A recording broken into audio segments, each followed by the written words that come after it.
I want to tell you about the day I found out my own son sold the one thing on this earth that still had their mother's fingerprints on it. I was 68 years old, lying in a rehabilitation bed with a new hip and a bruised tailbone, when a nurse named Carla asked me why I kept staring at the ceiling instead of the television. I told her I was thinking about a barn. She smiled the way people smile when they think an old man is being sentimental about wood and nails. She had no idea I was thinking about my wife's hands. My name is Daniel Harper. For 41 years, I built barns, sheds, porches, and one very stubborn church steeple in a small farming town in Montana called Hollow Creek, where the wind talks to the wheat fields and everybody still waves at everybody, even the ones they don't particularly like. I built things that were meant to outlast me. That was always the point. A good barn doesn't just hold hay and tractors. It holds a family's whole history, if you build it right. I want you to understand something before I tell you what my sons did. I want you to understand what that barn actually was, because if you don't understand that, you won't understand why what happened next nearly broke something in me that 40 years of hard labor never could. My wife's name was Margaret.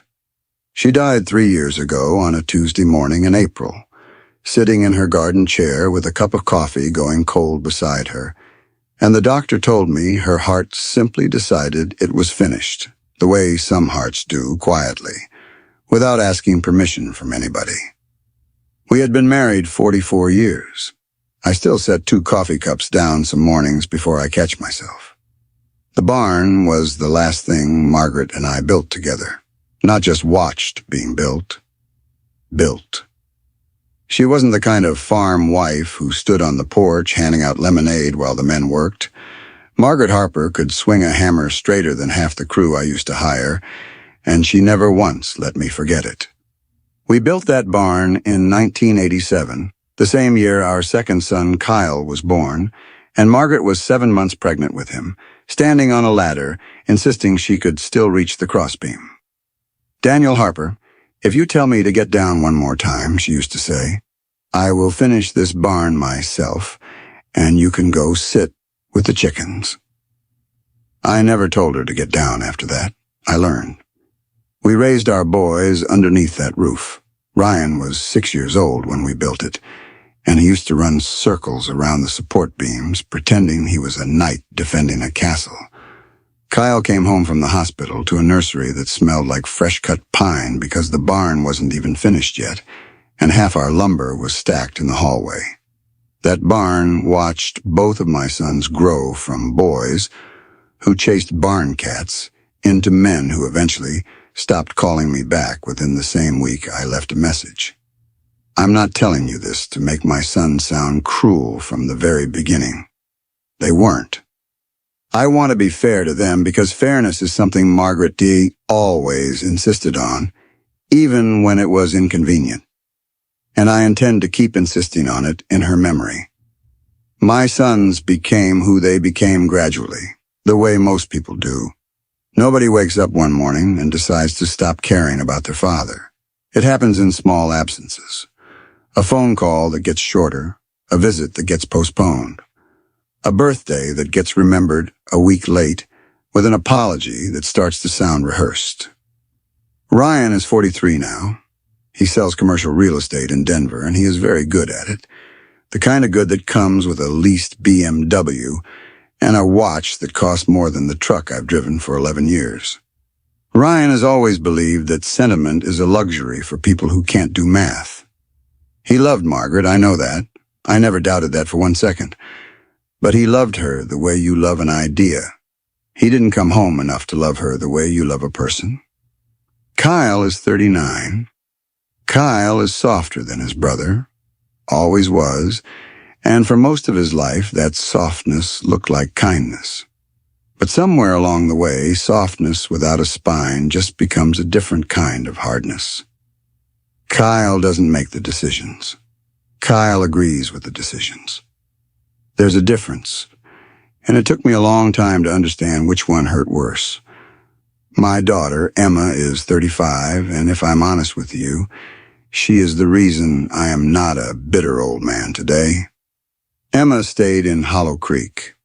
She teaches third grade at the same elementary school she attended, and she married a good, quiet man named Frank, who runs the hardware store on Miller Street. And together they have a daughter named Lucy, who is 8 years old, and who has her grandmother's exact laughs, which is either the cruelest or kindest thing God ever did to me, depending on the day. Emma calls me every Sunday, not because I asked her to, because she wants to. There's a difference in that, too. Now, let me tell you about the hip. For about a year, I'd been walking wrong and pretending I wasn't. 41 years of climbing ladders and hauling beams does something to a man's joints that no amount of stubbornness can argue with forever.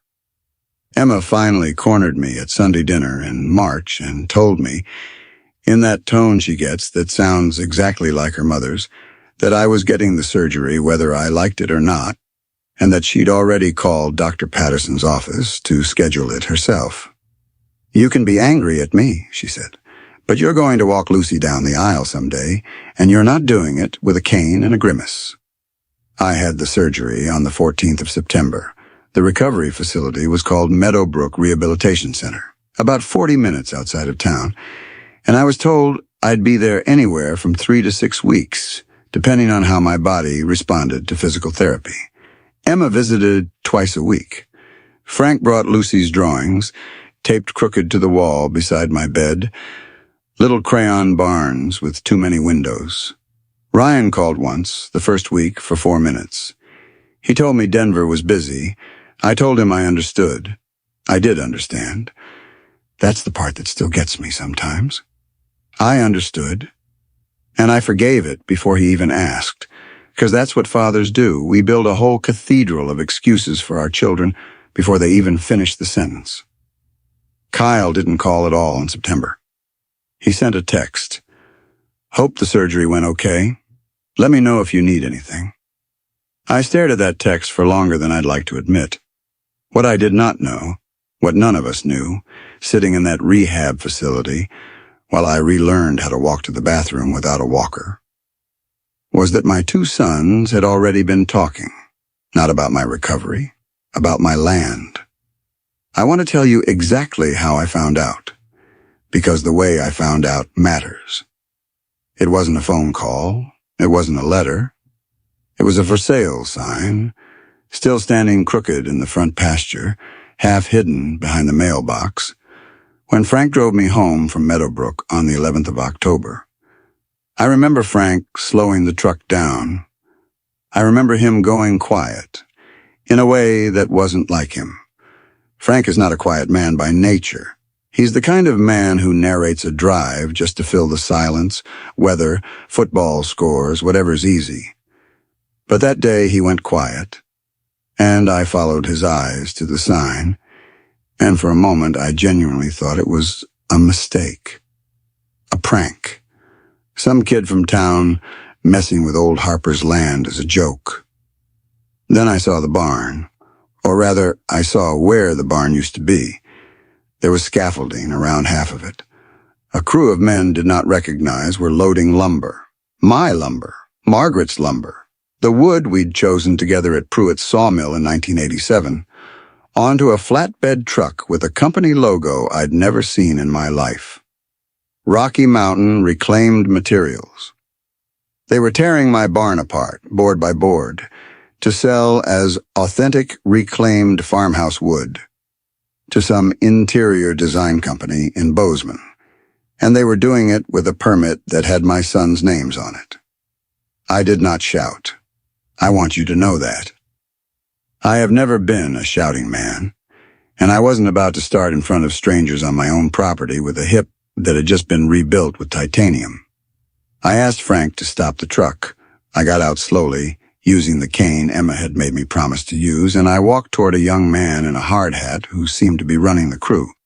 "Can I help you, sir?" he asked me, in the careful, gentle voice people use with old men they think might be confused. "That's my barn," I said. He looked at a clipboard. "We've got a signed contract here, sir, from a Mr. Ryan Harper and a Mr. Kyle Harper. Properties listed under Harper Family Trust." I remember the wind moving through the wheat right then, the same wind that used to carry Margaret's voice when she called the boys in for supper. I remember thinking very calmly, in a way that almost frightened me with how calm it was. My sons put this land in a trust while I was recovering from surgery, and they used that trust to sell their mother's barn out from under me. "Give me a minute," I told the man in the hard hat. "Just a minute, before you touch anything else." He looked uncertain, but something in my face must have convinced him because he told his crew to take a break. I walked up to what remained of the barn. The east wall was already gone. You could see straight through to the pasture on the other side, to the exact spot where Margaret used to hang laundry, on a line that connected the barn to an old oak tree, now leaning slightly, the tree having outlived both the line and the woman who used it. The hayloft was still intact.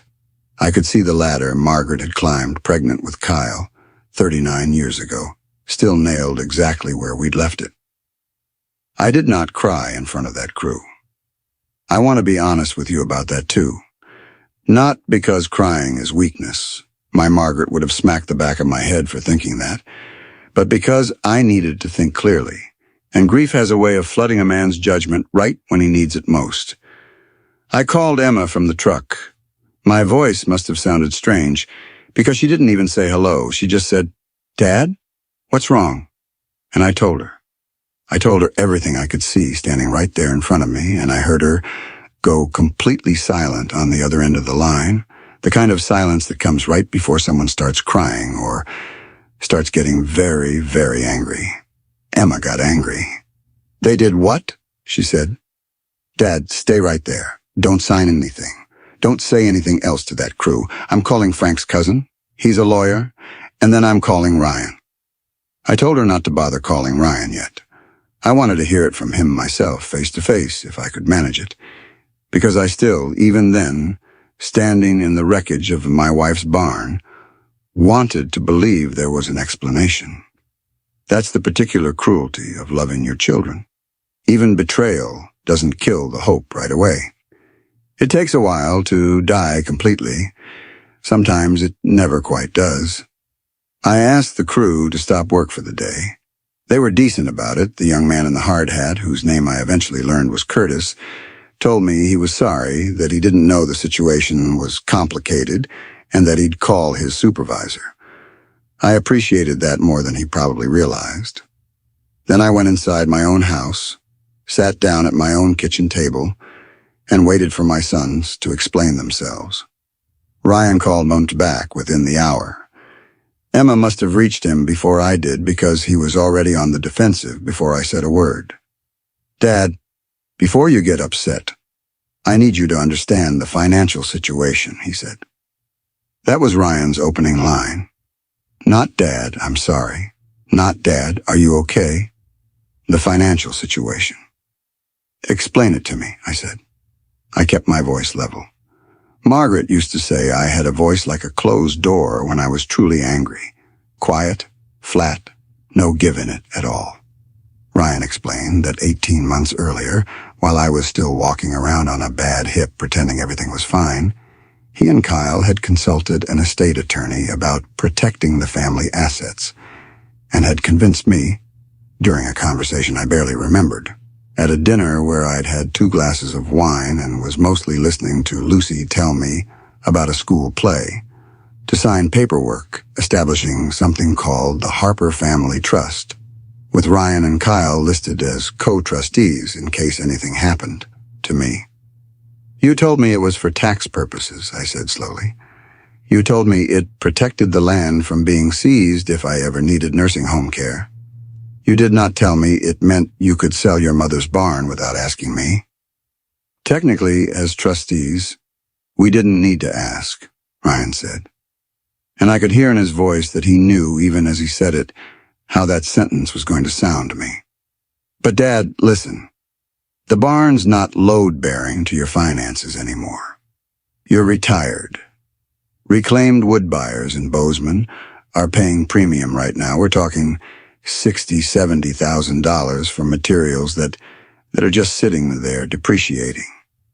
We use the money to pay off your Meadowbrook balance and set the rest into an account for your long-term care. You sold your mother's barn to pay a hospital bill I could have paid myself with my retirement savings, I said. Did you ask me that, Ryan? Did you call me even once while I was in that facility and ask me what I wanted?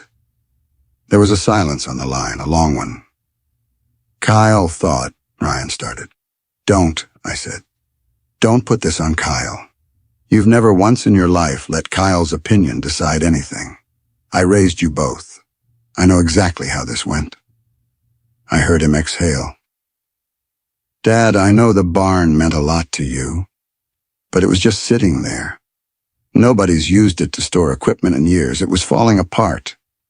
We thought we were doing something practical, something that would actually help you, instead of holding on to a building because of feelings. Because of feelings. I did not say what I wanted to say to my son in that moment. I have thought many times since about what I might have said, and I am glad looking back that I said none of it, because Margaret used to tell me that the things you say in the heat of hurt are rarely the things you mean, and rarely the things that heal anything. Instead, I asked him one question, just one. Ryan, before the crew took it apart, did either of you ever go up into the loft? There was a pause I didn't understand at the time. The loft? No.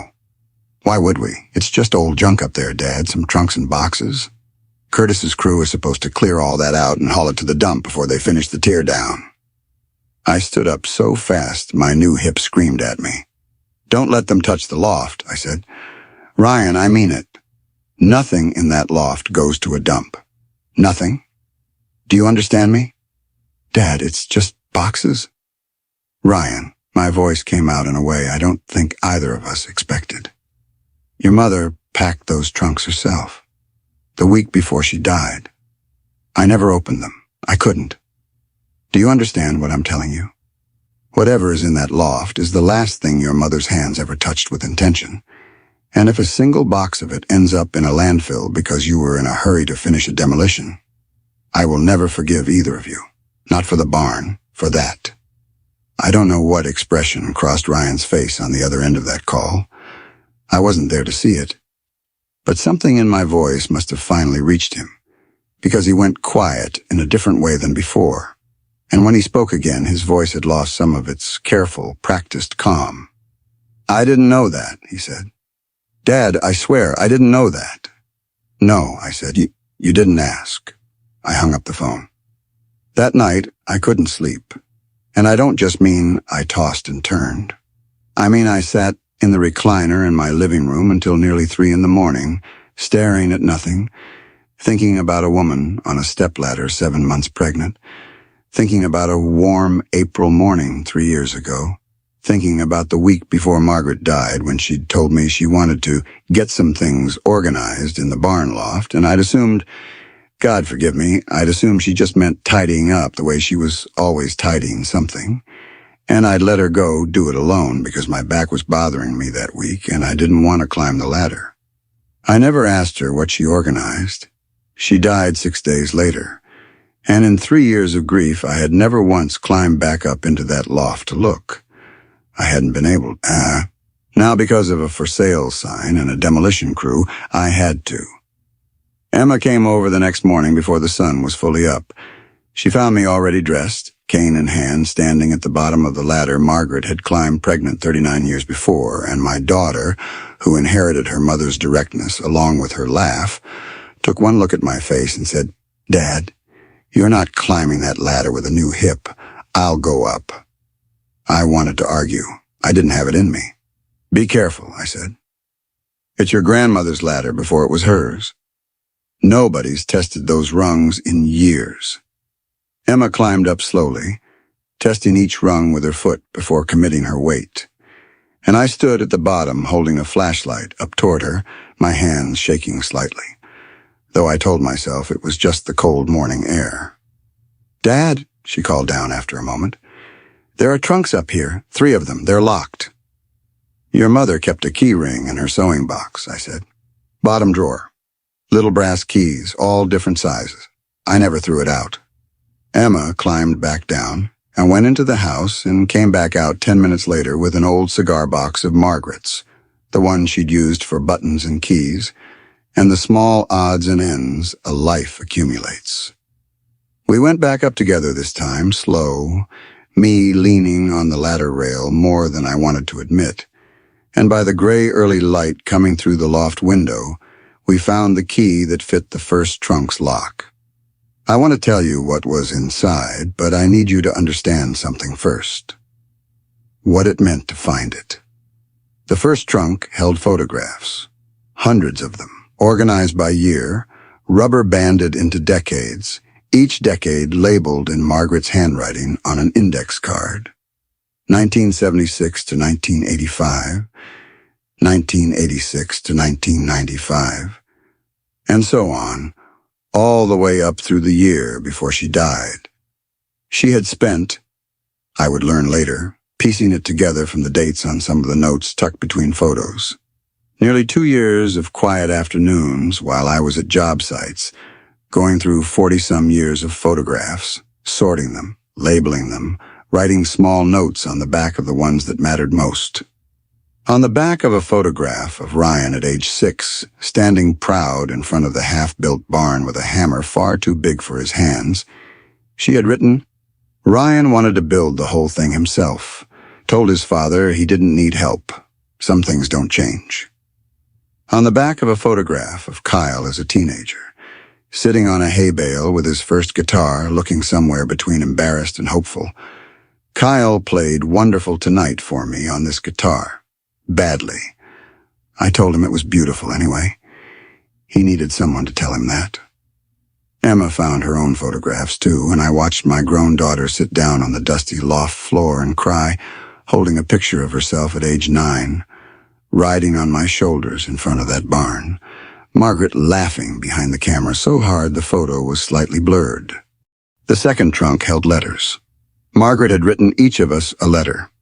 One for me, one for Ryan, one for Kyle, one for Emma, and sealed them. And on the outside of each envelope, she had written a single instruction. Not to be opened until the barn changes hands, or until Daniel decides it's time, whichever comes first. I sat down hard on an old stool when I read that. Emma had to steady me. "She knew," I said. "She knew someday this barn might change hands. She planned for it 3 years ago. She planned for a day I didn't even know was coming." "Dad," Emma said quietly, "I don't think she was planning for what actually happened. I think she was just being your mother, being careful, the way she was about everything." The third trunk was the one that changed everything. Inside, wrapped in an old quilt Margaret's own mother had made, was a wooden box I recognized instantly because I had built it myself 30 years earlier as an anniversary gift, a small cedar chest with a carved barn on the lid. My clumsy attempt at romance from a man who spoke better in dovetail joints than in words. Inside that cedar chest were 3 things. The original deed to the property, dated 1979, 6 years before we broke ground on the barn. A deed that showed in black and white that the land had been purchased and titled solely in Margaret's name, a fact I had genuinely forgotten over 4 decades of marriage, because it had never once mattered to either of us who the paper said owned what. A handwritten will, notarized and dated only 14 months before she died, which specified that upon her death, her portion of the property, which given the original deed was legally the entire property, would pass not into any joint trust, but directly and specifically to me, Daniel Harper, for as long as he lives, and upon his death or decision to relinquish it, to be divided according to his sole wishes, with the strong hope, though not the legal requirement, that the barn itself never be sold to a party outside the family, as it represents the truest work of both our hands and hearts. And a letter to me, written in the same steady hand as all the others, dated the same week she told me she wanted to get some things organized in the loft, the week before she died. I did not read that letter in the barn. I could not. I carried it, unopened, down that ladder with a shaking hand, and I sat with it on the porch steps of the house we'd built our life inside of, and Emma sat beside me, and I opened it alone while she held my other hand. I am not going to read you every word of that letter, because some things a man keeps for himself, even when he's telling you the rest of his story. But I will tell you what mattered most. Margaret wrote that she had updated the will and the ownership documents, not because she suspected our sons of anything specific, but because she had watched, over the last several years of her life, a certain kind of distance grow in Ryan especially, a way of talking about the farm and the land that sounded more like an asset report than a home, and it had worried her enough that she wanted to protect what she called the last honest thing we ever built together, the barn, from ever being reduced to a line item on someone else's balance sheet. She wrote that she loved our sons without any qualification, without any condition, and that she hoped with her whole heart she was wrong to worry. But if she was right, she wanted me to have the power to make sure the barn story didn't end the way she feared it might. And then, near the bottom of the letter, she'd written something that I have read probably 300 times since that October morning, and that I will remember until the day I die. Daniel, if you are reading this, it means the day finally came when you needed to know what I quietly did, instead of what I quietly worried about. I never wanted our children to be tested this way, but if they are, I trust you to handle it, the way you've always handled everything hard in our life, without cruelty, without needing to win, just with the truth, laid down as plainly and solidly as one of your barn beams. Let the truth hold the weight. It always has between us. I sat on those porch steps for a long time after I finished reading. Emma didn't say anything. She just stayed beside me, the way her mother used to. Here is what the discovery meant, in the plainest terms I can give you. My sons had sold a barn they had absolutely no legal right to sell. Ryan and Kyle's Harper Family Trust had been built on the assumption, my assumption too until that morning, because I'd genuinely forgotten the 1979 deed after 4 decades, that the property was jointly owned and would pass through the trust upon my death or incapacitation. But it wasn't jointly owned. It had never legally been mine to put in a trust in the first place. Not really. Not the way we'd all assumed. And Margaret's later will made her original ownership and her wishes for what should happen to it airtight and undeniable, which meant, practically speaking, that the sale to Rocky Mountain Reclaimed Materials was not merely a painful betrayal. It was, quite possibly, not even legal. I called Frank's cousin, the lawyer, myself that afternoon. His name was Walter Pruitt, and it turned out, small towns being what they are, that his father had been the very man who sold Margaret and me the lumber for that barn back in 1987. Walter came out to the house that same evening, reviewed the deed, the will, and the trust paperwork Ryan had emailed me under protest, and he sat back in his chair at my kitchen table with the particular expression of a lawyer who has just found something that makes his job very simple. "Daniel," he said, "I'm going to be straightforward with you. Your sons executed a sale using authority they did not actually possess. Margaret's 1979 deed supersedes anything in that trust document. Whether they knew that or not is almost beside the point. Legally, the sale can very likely be unwound. We can pursue voiding the contract. And, depending on how much material's already left the property, potentially recovering it or its value. I sat with that information for a long moment. I thought about the word recovering. I thought about lawsuits, about courtrooms, about my sons potentially facing real legal and financial consequences for what they'd done. And I thought, I won't pretend I didn't, about a version of this story where I let Walter do exactly what he was suggesting, hard and fast, and without mercy. Because a part of me, a part I'm not proud of but won't pretend didn't exist, wanted my sons to feel exactly the size of what they had taken from me. But I kept thinking about that letter. Let the truth hold the weight it always has between us. Walter, I said, I don't want to sue my sons. He nodded slowly, like he'd expected that answer, or at least half expected it. What do you want to do, then? I want the sale voided, I said. I want whatever material hasn't left the property back, and I want to buy back at fair price, out of my own pocket, whatever already has.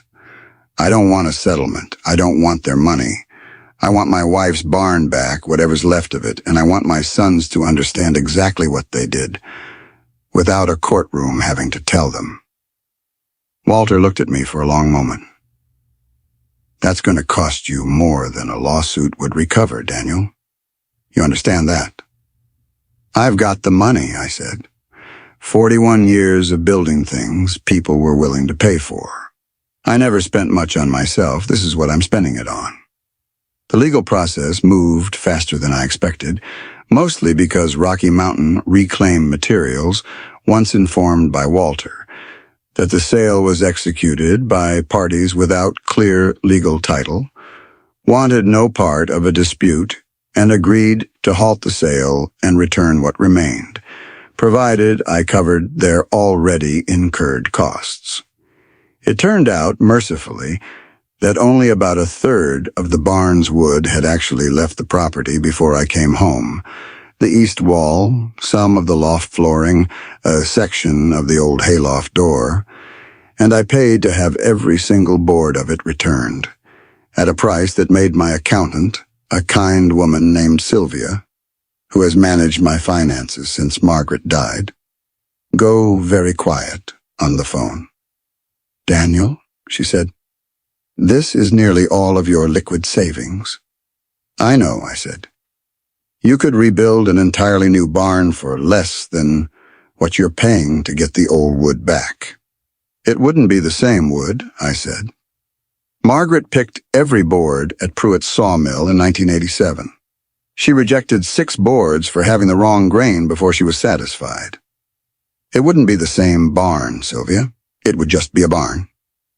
She didn't argue with me after that. Now, I need to tell you about Ryan and Kyle because their part in this story didn't end with a phone call and a paid-back load of lumber. It was only beginning. Ryan drove up from Denver 4 days after our first phone call, unannounced, which surprised me, because Ryan does very little in his life unannounced. I was in the front yard when his BMW pulled into the driveway, standing near what remained of the barn's frame, and I watched my oldest son get out of that car looking like a man who hadn't slept well in several nights. Dad, he said, and stopped several feet away from me, the way you'd stop from someone you weren't sure would want you closer. Emma told me. About the deed. About Mom's will. She shouldn't have had to, I said. You should have come home the moment you heard your father was climbing that loft ladder with a bad hip, and you'd have heard it from me. He flinched at that, and I let him flinch, because I wasn't finished. And because his mother taught me that sometimes love means not softening the truth, just to make someone comfortable in the moment they most need to hear it clearly. Ryan, I want to ask you something, and I want an honest answer, not a defensive one. When you and Kyle set up that trust, did you actually believe you had the right to sell that barn without talking to me first? Or did some part of you know you were moving fast because you suspected if you slowed down enough to ask, I'd say no? He was quiet for a long time, longer than I expected. The wind moved through what was left of the barn's exposed frame, making a low sound I hadn't heard a barn make before, an emptier sound. I think, he said finally, I convinced myself it was practical. That's what I do, Dad. I convince myself things are practical, so I don't have to sit with how they actually feel. I've been doing that since Mom died. Maybe before that. It was the most honest thing my son had said to me in years. And it cracked something open in me that I'd been holding shut since the moment I saw that for sale sign. Your mother organized that loft the week before she died, I said. She wrote you a letter, Ryan. It's still sealed. I have it in the house. I haven't given it to you yet because I wasn't ready, and honestly, I'm still not entirely sure you're ready to receive it. But it exists. Your mother thought about you, specifically in her last healthy week on this earth, and she wrote down words for you to read someday. And you were willing to let a demolition crew haul unopened boxes to a landfill without ever wondering what might be inside them. Ryan's face changed in a way I will remember for the rest of my life. Grown men don't often let you watch them realize something in real time. But I watched it happen to my son, standing in the wreckage of his mother's barn, and it was not a gentle thing to witness. I didn't know, he said, his voice breaking slightly. Dad, I swear to you, if I'd known there was anything of Mom's up there. I believe you, I said. That's actually the whole problem, Ryan. I believe you didn't know, because you never asked. You had 6 months to walk through that barn slowly, the way your mother would have wanted somebody to, before deciding what to do with it. Instead, you had a permit filed in 11 days. 11 days, Ryan, from the day you and your brother decided to sell it, to the day a crew showed up with tools. You didn't have time to not know what was up there. You made time to not know. He didn't argue with me. I think that was the moment I understood my son might actually change. Because Ryan has never in his life failed to argue with a point he could poke a hole in. He didn't try to poke a hole in that one. He just stood there and let it land. Kyle arrived the following weekend, and his conversation with me went differently. Because Kyle is a different man than his brother, and grief and guilt sit on him in a different shape. Kyle cried.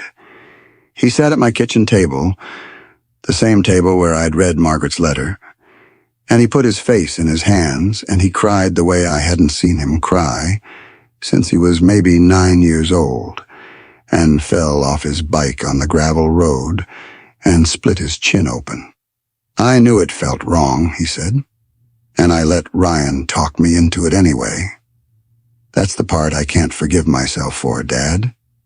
Not that I made the decision, that I knew somewhere in me that it was wrong, and I signed the paperwork anyway, because it was easier than being the brother who says no. Why is it easier? I asked him. Not cruelly. I genuinely wanted to know. Because Ryan's always been the one with the plan, Kyle said.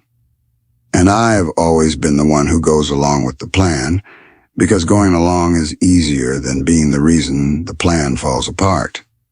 I did it with Mom, too, sometimes. Not about anything this big, but little things. I let Ryan decide things because deciding felt like his job and going along felt like mine. Kyle, I said, you're 39 years old. Your job stopped being going along a long time ago.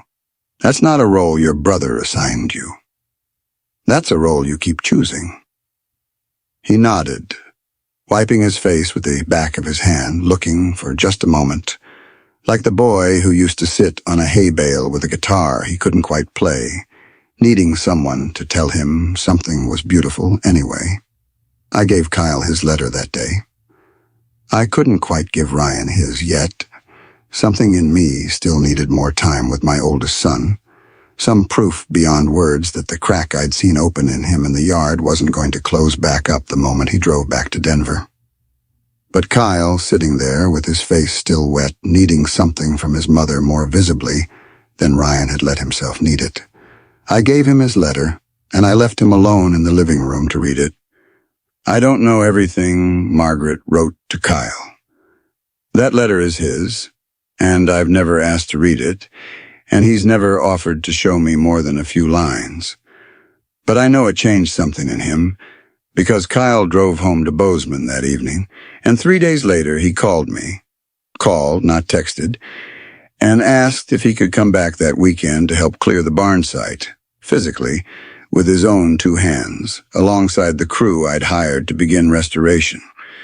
He showed up in old work boots he still owned from a summer job 20 years earlier, and he worked 12 hours a day for the better part of 2 weeks, hauling reclaimed boards, sorting nails, learning.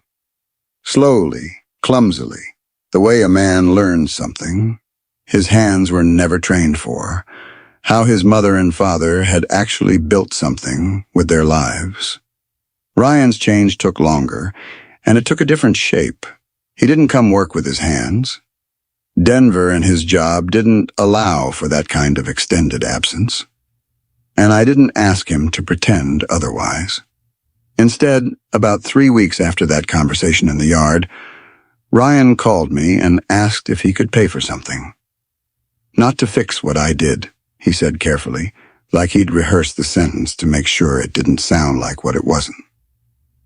I know money doesn't fix it.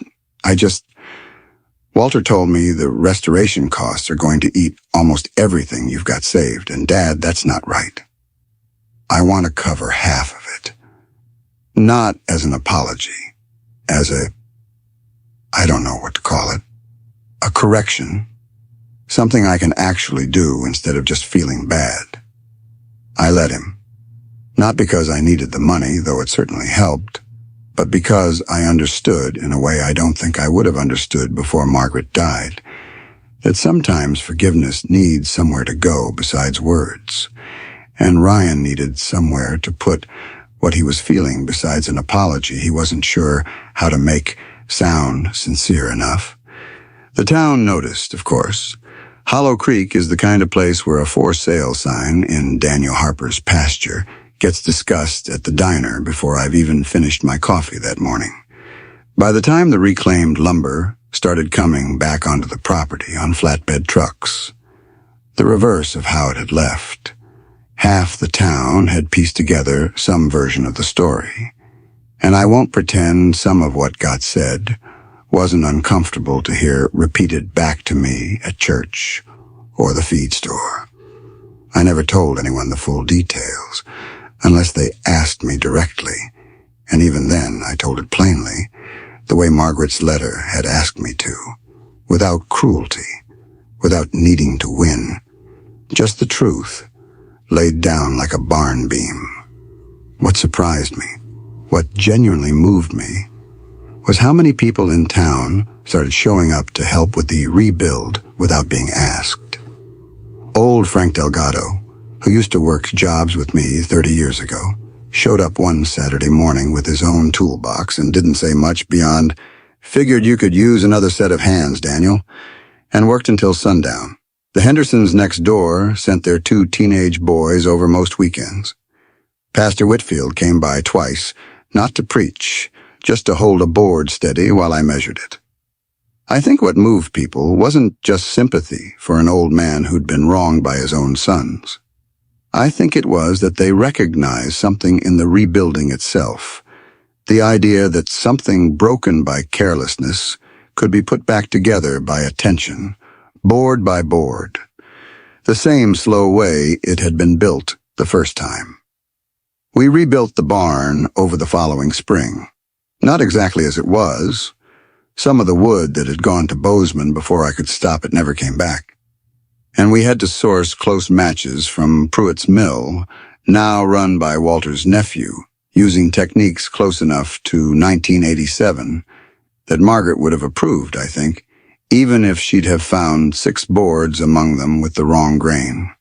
We kept the latter. That mattered to me more than almost anything else. The exact same ladder Margaret climbed pregnant with Kyle, worn smooth in the places her hands and the hands of 3 growing children and 1 aging carpenter had gripped it for 39 years. We reinforced it from underneath, quietly, so it would hold weight safely for another few decades, but we didn't replace a single rung. I finally gave Ryan his letter the day we finished the frame. Standing in the half-built barn together, sawdust still hanging in the afternoon light, the way it always did when Margaret and I worked. I watched him read it alone, sitting on an overturned bucket near where his mother used to hang laundry, and when he finished, he folded it carefully, put it in his jacket pocket, and came and stood beside me without saying a word for a long time. "She knew me better than I know myself," he finally said. "Mothers usually do," I told him. "I'm not going to tell you my sons became different men overnight, because that wouldn't be honest, and honesty is the whole reason I'm telling you this story at all. Ryan still lives in Denver. He still sells real estate. But he calls me every Sunday now, too, same as Emma, and last spring he drove up for 11 straight days just to help finish the barn roof. Taking vacation time I don't think he'd ever spent on anything but a beach before. Kyle still avoids confrontation, more than I'd like. It's a habit 39 years deep and won't unlearn itself in a season. But he's started saying no to things he doesn't believe in, small things at first. The way courage usually starts small before it starts meaning something. We held a gathering in the barn last October on the 1-year anniversary of the day I came home from Meadowbrook to find that sign in the yard. I didn't plan it as any kind of ceremony. I just wanted to have supper with my family in the space that had nearly been lost, and word got around town the way word does, and by the time evening came, there were nearly 60 people standing inside those walls. Family, neighbors, men who'd helped rebuild it. Pastor Whitfield, Walter Pruitt, and his whole family, Curtis, the young demolition foreman, who'd stopped his crew that first terrible day, and who I'd since become genuinely fond of. Emma stood up at one point, without any warning to me, and asked if she could say something. "My mother built this barn believing it would outlast her," she said, her voice carrying easily in that big, open space the way voices always carried in barns. Some acoustic gift no architect ever intended. She was right, but not the way any of us expected. It didn't just outlast her body. It outlasted a mistake. It outlasted a betrayal. It's still standing because my father decided that truth mattered more than being right, and because my brothers eventually decided that being sorry only means something if you show up and prove it. I looked at Ryan and Kyle standing near each other by the east wall, the wall that had traveled to Bozeman and back, the boards we'd fought hardest to reclaim. And I saw both of them looking down at their hands, the particular way men look when they're trying not to cry in front of a room full of people who love them anyway. Lucy, my granddaughter, 8 years old, with her grandmother's exact laugh, tugged on my sleeve partway through the evening and asked me with the bluntness only children manage, "Grandpa, are you still sad about the barn?" I thought about that question for a long moment before I answered her honestly. I was very sad, I told her. For a while, I was angrier than I've ever let myself be about almost anything. But sad and angry aren't the same as broken, Lucy. Your grandmother taught me that. She built this whole barn, believing that if it ever got broken, the people who loved it would know how to build it back. She was right about that, too. Lucy considered this with the seriousness only an 8-year-old can bring to a conversation, then asked if she could climb the ladder to the loft, where we'd since installed a small shadow box, holding some of the photographs Margaret had organized, the ones with her handwriting still visible on the back. I told her yes, carefully, and I watched my granddaughter climb the same rungs her grandmother and her father and her uncle had all climbed before her, and something in my chest that had been clenched tight for over a year finally, quietly, let go. I don't know if what my sons did to me will ever fully stop hurting when I think about it. I don't believe grief and forgiveness work that cleanly, where one simply replaces the other and you're done. I think more honestly that they sit beside each other now, the hurt and the healing, the way two old friends might sit on a porch together, not needing to talk, just needing to be near one another. What I do know is this. My wife spent the last healthy week of her life quietly preparing for a day she hoped would never come because she loved this family enough to protect it even from itself. And when that day finally came, when everything she'd feared actually happened, the truth she'd left behind in that loft did exactly what she trusted it would do. It didn't destroy my sons. It didn't need to. It simply held up a mirror, plain and unbending as a barn beam, and let them see clearly, for the first time in years, exactly who they'd become, and exactly who they still had the chance to be instead. If you've ever had to decide between winning an argument with someone you love and simply telling them the truth and letting it do its own quiet work, I'd love to hear in the comments how you found your way through that. I think most families face some version of that choice eventually, even if it never looks quite like a barn or a loft full of trunks. Sometimes it's smaller. A misunderstanding that could turn into a grudge. A hurt that could turn into distance. The question is always roughly the same. Do you let the moment make you bitter? Or do you let it slowly and honestly rebuild something? If this story reminded you of your own father, or a parent you lost too soon, or a moment when your family had to choose between pride and honesty, I hope you'll take a minute today and call somebody. Tell them something you've been meaning to say. My wife taught me, even 3 years after she was gone, that the truth is always worth laying down carefully, like something built to last. And if stories like this one, about dignity, about second chances, about what a family owes each other when everything falls apart, mean something to you, I'd be honored if you stuck around for the next one. There are more out there, waiting to be told, the same way that Barn was always waiting, quietly for somebody to come home and remember what it was really worth.